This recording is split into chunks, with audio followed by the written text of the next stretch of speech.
California Governor Gavin Newsom has been making waves online, and not just for his policies. His official press office account has taken on a new, bold strategy, directly parodying Donald Trump's infamous all-caps social media posts.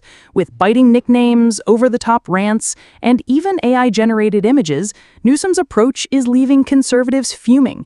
What's striking is how closely his posts mirror the style Trump has used for years, a style that many Republicans brushed aside when it came from the former president.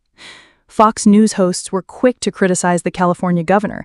Dana Perino remarked that if she were Newsom's wife, she would tell him to stop embarrassing himself and act more serious if he wants higher office.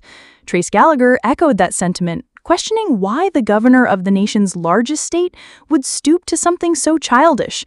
Yet, the irony isn't lost on many observers. Trump's social media rants, filled with conspiracy theories and late-night tirades, have been normalized for years, even as critics warned against Sanish-washing his erratic behavior. Newsom, however, is flipping that script. His press office reports that the strategy has paid off, bringing in over 250,000 new followers, hundreds of millions of impressions, and more than 1 million profile visits since August. At a recent press conference, the governor doubled down, saying that if people are offended by his parody posts, they should be even more concerned about what the president himself puts out daily. He pointed out the double standard. Why is it unbecoming for a governor, but perfectly acceptable for the president of the United States? The trolling hasn't stopped at Trump alone. Newsom's account has targeted Republican leaders like Vice President J.D. Vance, even mocking him by editing his face onto a viral Olympic breakdancer's body.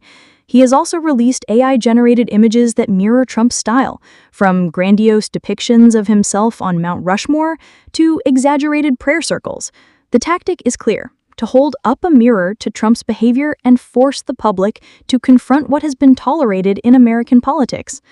Republican strategist Sarah Longwell admitted the obvious.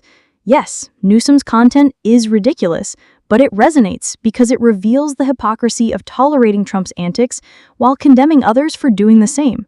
Many Democrats, meanwhile, see this as long overdue. With party approval ratings sinking to historic lows, grassroots supporters are demanding leaders who are willing to push back aggressively. For Newsom, this is about fighting fire with fire, driving the narrative instead of always reacting, and taking the offensive against Republican messaging. In his own words, Newsom said the time of playing defense is over. The goal is to stay on the front foot, driving reforms, shaping talking points, and rallying people not just in California, but across the nation. Whether this bold experiment pays off in the long run remains to be seen. But one thing is certain: Gavin Newsom has figured out how to use Trump's own playbook against him, and the right isn't happy about it. This is InsightPulse, your trusted voice for U.S. news and analysis.